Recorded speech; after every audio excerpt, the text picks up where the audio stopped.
This is a story about a dude named Lane. He moved to the mainland and bought one place to stay. And then one day he went try to rent them out. And then he became one real investor man. This is Lane with the Simple Passive Cash Flow Podcast. And I am recording from Huntsville, Alabama today. Checked out a few of the apartments out there. Just got back from Birmingham the day before, and then Atlanta the day before that. Still selling off those single-family homes. Walked through a single-family home that I'm fixing up. I put about $15,000 into it. I'm putting together a video that you guys can check out at the YouTube channel. And if you guys haven't subscribed to that, make sure you guys go there and subscribe to our YouTube channel. But just a little bit report I've been up to. Got a chance here to hang out here in the Huntsville Airbnb. A few days back, I went to FinCon 2018, and a lot of you guys are kind of wondering, what the heck is that? It's a pretty impressive event, and it's where about 2,000 financial bloggers and YouTubers and podcasts, they gather once a year, and they pretty much talk about money. Mostly it's personal finance is the topic. My story is, back in 2006 when I was, in college. That's where I really got to start doing all this stuff. I started reading all these financial blogs. Some of my favorites were Get Rich Slowly, Wallet Hacks, and of course, Mr. Money Mustache. FinCon started later on in 2011 with just a couple hundred people, and it's grown to about 10 times that size today. So I went there because I had some time, and I always wanted to go. So it was my first time going to this conference. And it's kind of funny. I've definitely changed since 2006 after reading. People that go to this thing are into a bunch of frugality. Real estate investing is definitely a minority. I would say 95% of the people there are pretty debt adverse. And, they believe in the 4% rule, I think they call it, where you get up this big chunk of money, you get $1 million and you live off 4% of it, because supposedly that's like a dividend rate. And I don't know what kind of a lifestyle living off 40 grand a year, or I think most of them are trying to shoot for 2 million. So they can get $80,000 passive coming in. But, they believe in buying cash, no debt, which, absolutely doesn't really work with real estate investing. I mean, that's one of the wonders of buying hard assets with good debt. I'm not to say that this fire movement or these folks are bad, but I always see living small as a little selfish. The prototype is some dude who's in his mid-30s. They make pretty good money. They're usually in tech. They make $150,000 a year, and they save up their money like squirrels putting nuts away for the winter.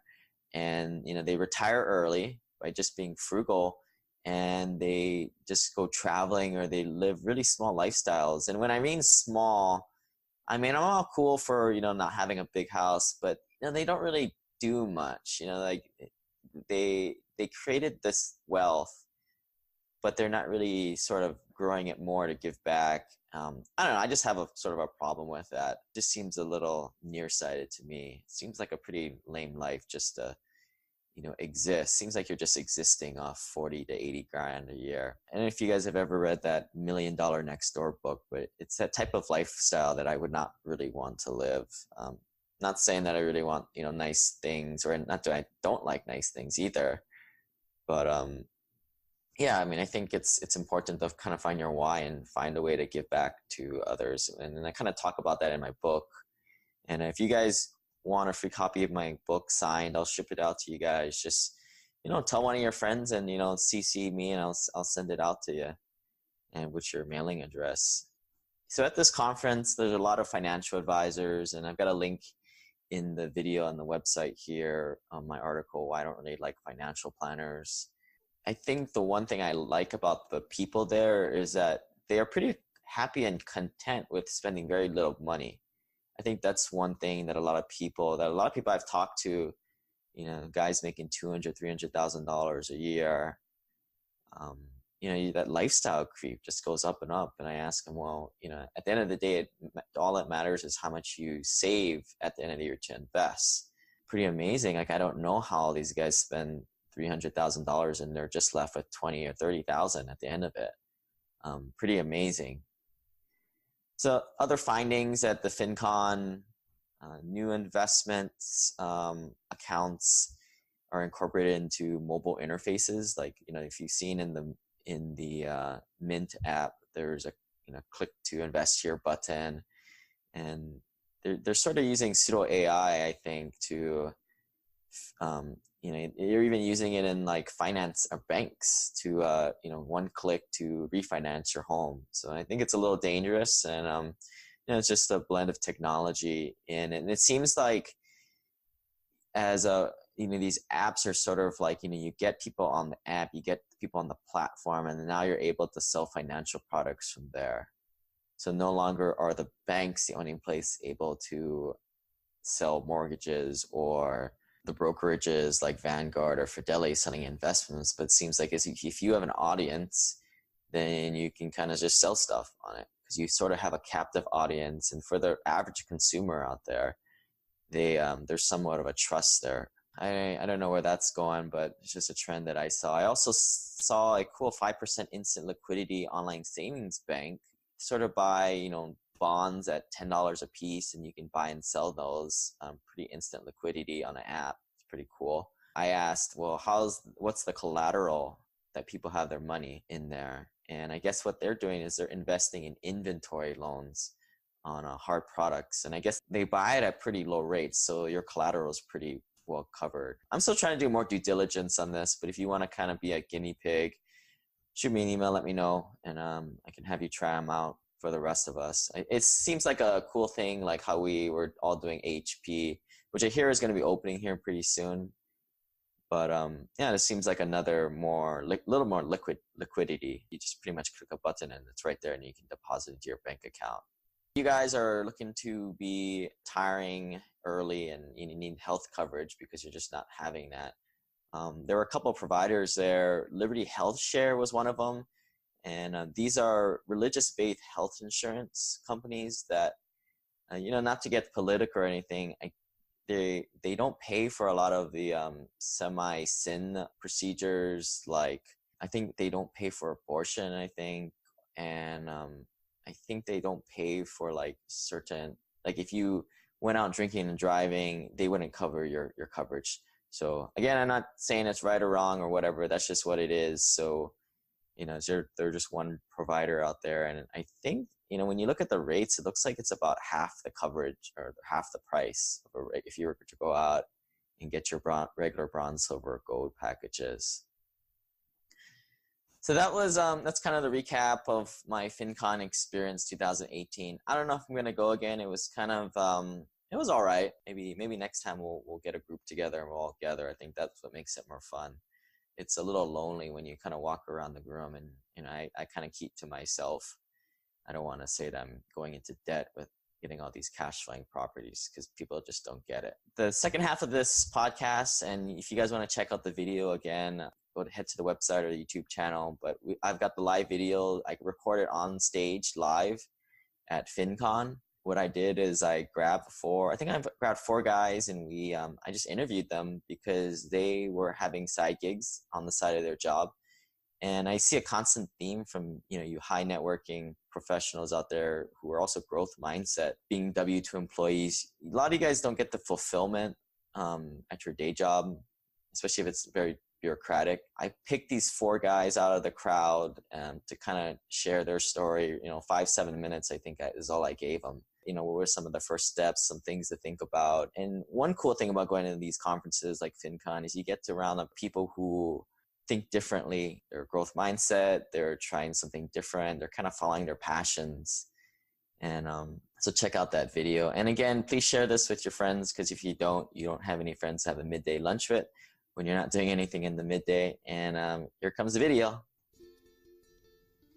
I recently came back from kicking the dirt in the high elevations in Panama, the site of the investment I am proudest of in my personal holdings, which is turnkey coffee farmland parcels.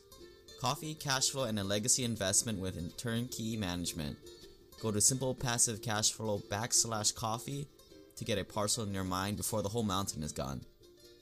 I'm here at FinCon. We're meeting different financial experts here, and a big subset of the community are other hustlers trying to do the side hustle. So I got Michael here.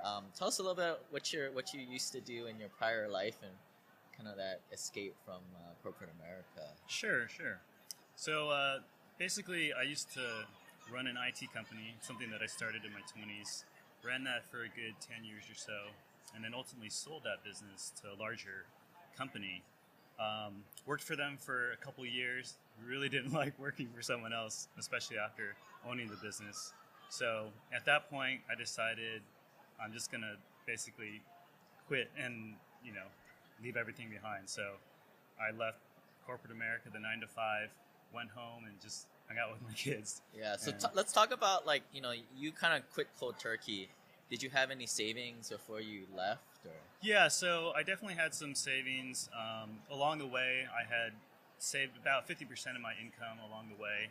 I had also started investing in real estate, single-family homes, and I also was just interested in investing in general. So I definitely, when I left, had a little bit of a cushion. I also had some of my earnout when I sold the company. And so I didn't know right at that point if I actually wanted to do an early retirement or whatnot. So I just said, I'll take a year or two and figure it out. So you had in the back of your head, you sort of had like a year or two of expenses saved up that you could kind of burn through before something. Yeah, I had even more than that, but I just wasn't sure if it would be right for me to just completely change things up. And ultimately I did, and I actually haven't been in a corporate job for the last 5 years. Right. And so that's how the side hustles came about, was because I was home with my kids, and that's fun and awesome, and I wouldn't change it for the world, but I needed something to keep my mind active. So side hustles were the thing that kind of kept me going, and to this day, it's something that excites me to kind of build something else. Talk to us about one of those, because you do multiple of them. But one of them that you kind of got caught on first, and what were the first steps after you took free fall from the corporate job? Sure. So I really love real estate investing. I think that's one where it can really leverage your money, the best bang for your buck, so to speak. And so I really love the single family home opportunities. The environment definitely shifted once I came back home and I was with my kids. I couldn't really go out and look at properties anymore. So I did more real estate syndications, crowdfunding, and things of that nature. Right. So we're going to move on to the next guest, but Michael, why don't you drop your URL and you guys can kind of get a hold of him. He does some financial coaching for more high net worth, the less lean fire guys. None of this drive around your Corolla all day long, but more practical stuff. But why don't you give that out for folks to get? Sure, yeah. If you'd like to learn more about me, my site is financiallyalert.com, and I'd love to have you come by and say hello. Yeah. All right. Thanks. Thanks so much, Lane. Brian, a lot of guys out here, they start their next side hustle, but they're working the day job, and gonna have you kind of tell your story and how you found your next big thing. Well, I guess this is kind of the start of it, right? This is my first FinCon, and I've had sort of a financial awakening this year after reading several books. Rich Dad, Poor Dad being the main one that kind of opened my eyes. And this is a big thing coming in this ecosystem, and you're in a room with thousands of other people who thinks alternatively.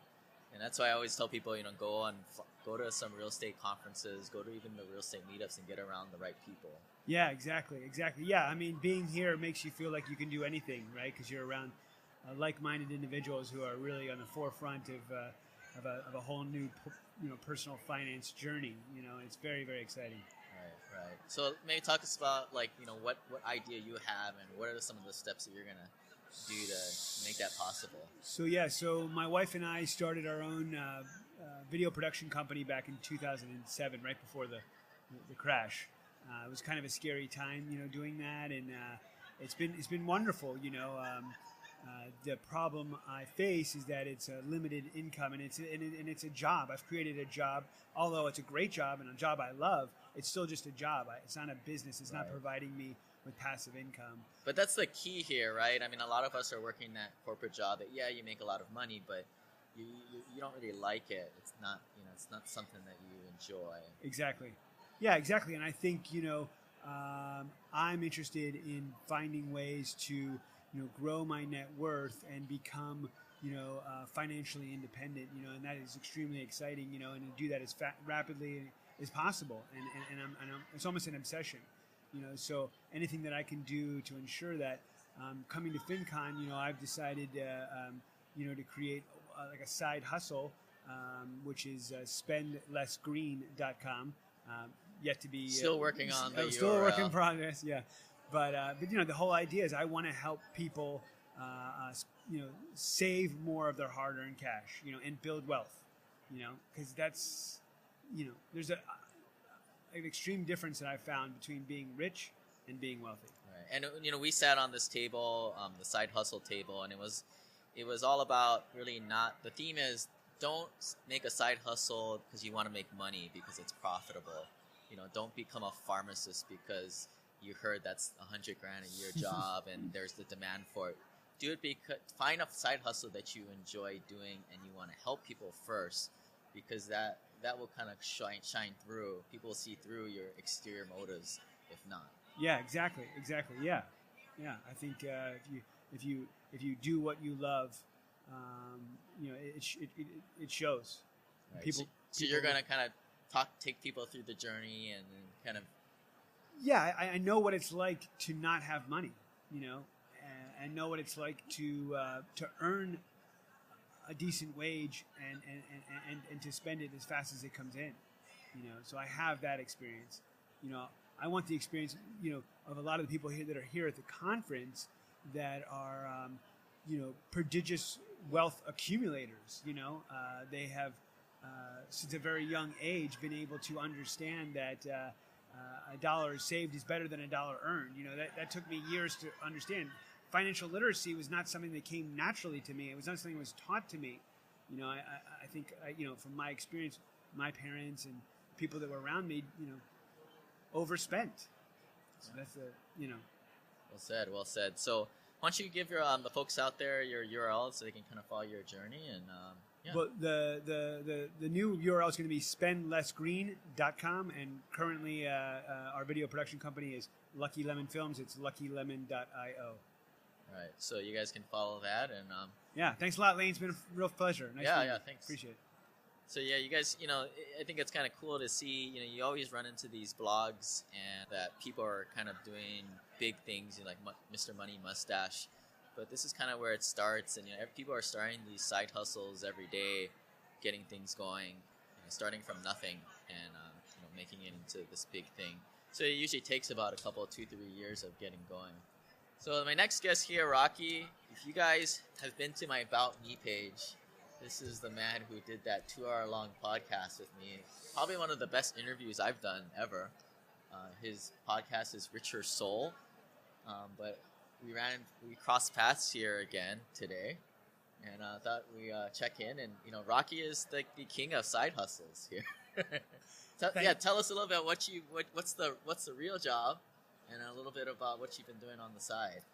So my real job, I'm in sales. I work for a biotech drug company, and our industry has changed considerably, as is all industries out there. And so you always worry about what's the future and how long will it last, and so you always want to make sure that you have something on the side to protect you should something go wrong. Yeah, so how long ago did you start? You're working, and then was there something you can remember where you're like, I need to do something else? So we've always had, I think, going back to the late 90s, we had a side business. The problem was, back in the late 90s, the taxation of the side business was so high, where literally the government was getting half my money for every dollar I made, that I was like, this isn't worth it. I'm not going to work this hard to pay someone else half my money that does nothing. And so we kind of backed off a little, and then that was also around the time we started having kids, and so that took away a lot of time. And then I think about 6 years ago, after the collapse of 2008, 2010, 2011, I was looking for some new things to do, and the first thing I got involved with was rental real estate.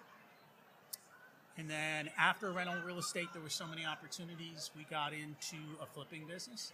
So flipping houses, and then all while working the day job. All of this during the day job, and then over time, we still had the other business that we had since the late 90s, which is kind of accounting, and we were doing that a little bit still on the side. So building that up a little bit more. And then the latest thing is the financial coaching. And then, which came from the podcast, which came from wanting to just yes. put it out there and help people. So it's literally now about giving back and helping people, and what's going to be the next step when I retire from my day job, and what I want to do full time, kind of in retirement, because sitting around in retirement is kind of boring. I always need something to do, so why not make money? Why not help people? Why not give back? Why not do what you love and enjoy? And I think for me, it was a hard time figuring out what I loved and enjoyed, and figuring out how to make money at it as well. I think that's a difficult thing for people to figure out sometimes. Yeah. So one lesson that I've kind of that's helped me a lot is I go around to these different conferences, and it's not to go and take a picture with Paula Pan or meet these financial celebrities, or when I go to a real estate conference to go meet Grant Cardone or something like that. It's to meet other people that are sort of on the same level as you, like how Rocky is, that you're kind of building your businesses from scratch, and you've got people that climb the ladder together. So it's kind of neat to connect at these sort of things, but you can kind of talk about the same issues and things you're going to. And something that you're kind of working on is, your kids, they're kind of getting a little older now, but they're still young. But maybe talk to us a little bit about how you're balancing the side hustle and the day job and the kids getting older. So I think the biggest thing is to manage your time, and that's the most important thing. So look at the 80-20 rule. What is the 20% that you do that gets you the 80% of the results? And then look at what's the 40% that I do that gets me 96% of the results? That leaves you 60% for 4% of results, right? So I basically say screw the 4%. Take your 60%, and now you can either do 3 20s, meaning you can spend time in 3 different areas, putting 20% of your time in, getting 80% of the result. Or if you want, you focus 40% of your time and you get 96% of the result somewhere else, you still have another 20% left over. Right? So I think the biggest thing for people is making sure that you have that time balance, and that you leave the time to be able to do the things you want. Most people are running on a hamster wheel, got no time. But the reality is you're wasting time. Right. So figure out how to better manage your time. So, you're still working a day job. You're cranking at 3rd gear or something like that. And you've got the house flipping thing, which you and I have talked, it's getting a little overheated. So maybe taking the gas off that a little bit. And you've got the coaching financial side with the podcast and everything. About how are you looking at, you've got the kids too, right, which is a big part of your life, and you're kind of saying no to a lot of other things. Maybe talk a little bit about how do you balance those 3-4 things? I think one thing you try to do is stack things. So somewhere where you get a 2 for 1, if I do X and I can get double value. So I'm in sales, I'm in the car a lot. While I'm in the car, I'm listening to podcasts of the new guests that I'm going to come have on in the future. So I'm kind of doing my podcast research while working, but I'm not taking away from my work because I'm still driving to where I need to go for work. And so it's kind of double dipping on that time. That's just one simple way that I kind of do that. For the flipping business, I don't do the work. I have a team. So for me, it's phone calls. Well, how long do phone calls take? Not long at all. Just make them. Pick up the phone, call the painter, go, hey, we have standard colors. Go paint the house. Okay, have a nice day. Click. My house just got painted. Right? How long's that call? 2 minutes? 2 minutes, I got a house painted. It's not hard. Right. But you have to put the time in to build that system up, build a relationship with the painter, with the heating guy, with all the different people. And I have a partner on the flipping business, so he does some of the work. And between us, that kind of takes the load off. So if I'm busy at work, he can also kind of handle some of it as well. Excellent, excellent. So if you guys want to check out Rocky's podcast, again, richersoul.com. And he gets really deep into it. It's hour 30 minutes, 2 hour per guest. Well, right? Well, usually we do about an hour. Did we go long? We must have gone. We went deep. I love that. You know what? If I have a great guest and we have the time, we will go deep and long if we can do it. I think it's much more appropriate and much more valuable. All right. Thanks, Rocky. Thank you.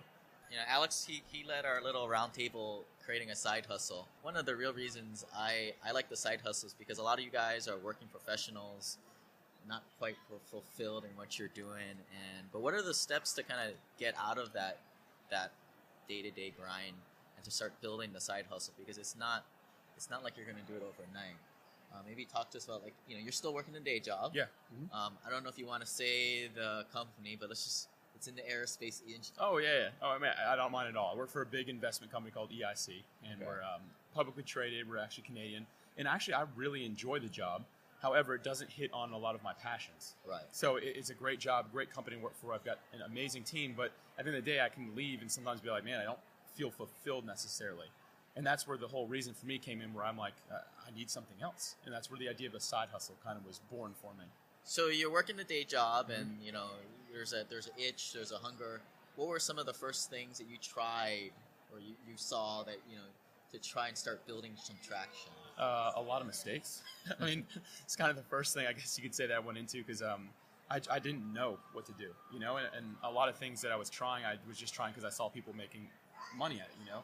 I might look at you, Lane, and be like, he's doing really good at that, so I'm going to try that too. Because I'm going to start a podcast. So I'm going to start a podcast, because he's doing a good job with it. So, and that's not the right way to do it, or reason to start a business even.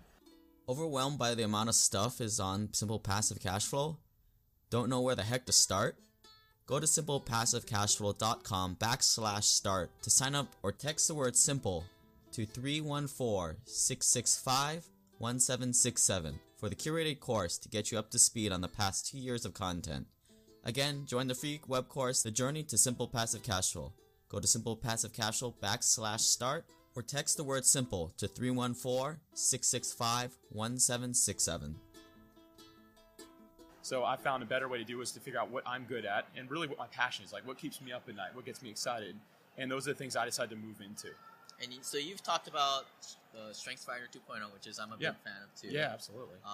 Maybe for you personally, what were a couple of the strengths that were your strengths, and why maybe backwards engineer what you're doing today, why it kind of... Yeah, I'll reach on a couple. And the first one was strategic, and right behind it was achiever.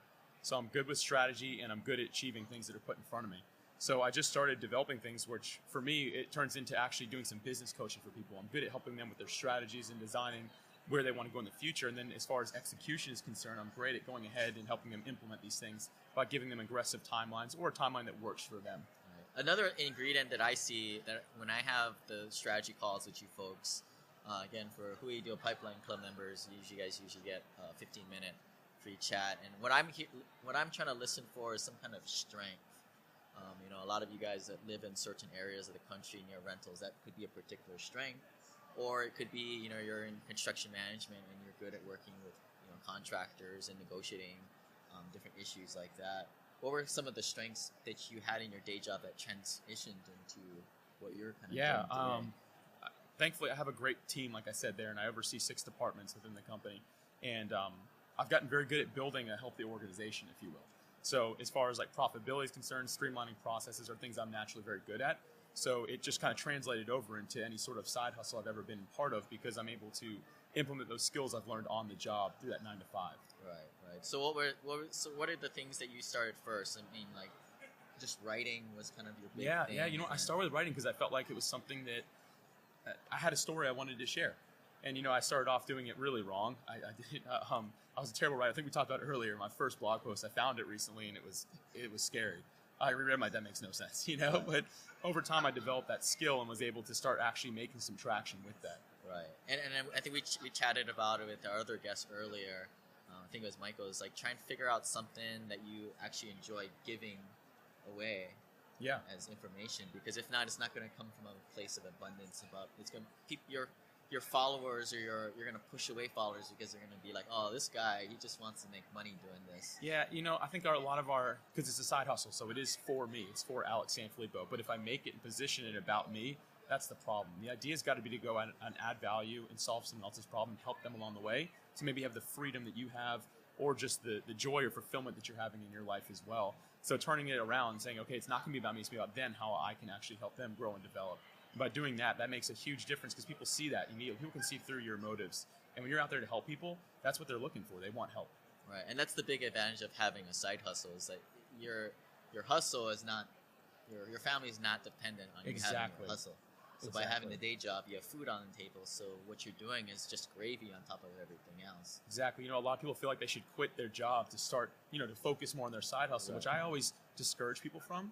But it makes sense, right? It Because does. it's like, I'm gonna burn the boats. I'm gonna do it. Yeah. But for some personalities that works great. But if you're dependent too much on the financial side, it can overtake the motive of actually helping somebody because you need to eat, right? So that's why I like having a side hustle aside from my job, because I'm not reliant on that. It's all icing the cake, whatever I make, but I'm also helping people. But I do see both sides, burning the ships sometimes. Some people need that. Some people need it. Yeah, it's a personality thing for sure. For me, I think my motives would be a little bit wrong if I did that. I'm being humble when I say that it might not be the case, but I'd be concerned that would take over. Your work that you would put out would be a little bit different if you burn the bolts and you quit your day job. It might be a little come across as a little differently and may not work. Yep, absolutely. But who knows, right? Maybe might be the best thing for your personality. We don't know. But yeah, true. Now for me, like I mentioned earlier about my 9 to 5 again that I enjoy. If I hit the point where I feel like I'm not adding value to that job anymore, I kind of have capped out and I've done all I can to add value in that whole industry, I would move out of it and focus on the side hustle full time. I definitely would do. I wouldn't be against it at this point. So you work with a lot of entrepreneurs, and from the ones that have a full time job, right? Trying to make that transition. What do you see as some of the biggest mistakes? You just kind of shake your head. They're not a client of yours, so you kind of just keep your mouth shut. But right. I'm sure you see a lot of consistencies. Yeah, I think the first thing is lack of focus. Everyone, like I said at the beginning, is just seeing something that looks like it's going to make them a lot of money or be huge for them, so they just kind of run after all those things, and they just, I'm like, what do you do? And they're like, well, I do like 10 things. I'm like, well, that's not very focused. I know you're not gonna. Yeah, like you've got to be focused on one thing, because that always scares us. The first thing I'm like, whoa, when you go to their website and it's like real estate investing, car collector, like this, that. I'm like, you got to pick one, man. And that's the first big mistake I see is people just get out there. And the nice thing about the world we live in is the sky's the limit. Whatever you see, you can go for. But you still do have to really be focused. And I see that being the biggest issue. People just have a very, very general outlook and want to do everything.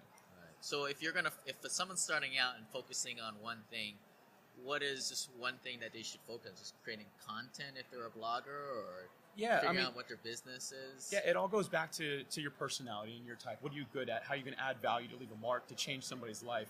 The whole idea has to be solving problems. You've got to solve somebody else's problem. And if for you that is your ability to write and to do it well, then yes, by all means do it. For some people, that might not be the case. Other people might actually be developing a product that the world would love to have and maybe not even know it yet. Perfect example is the smartphone. We didn't know we needed it until we had it, right? And they solved a huge problem, which was like, I don't have a computer, I don't have a way to do this and that.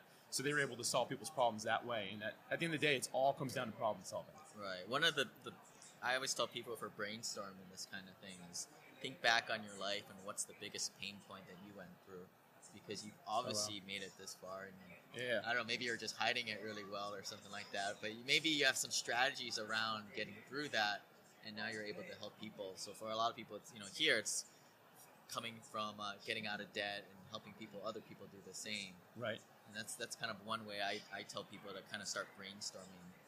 I don't know if you help people going from like step zero to the conception stage. What are other ideas for helping people to figure out what's their thing?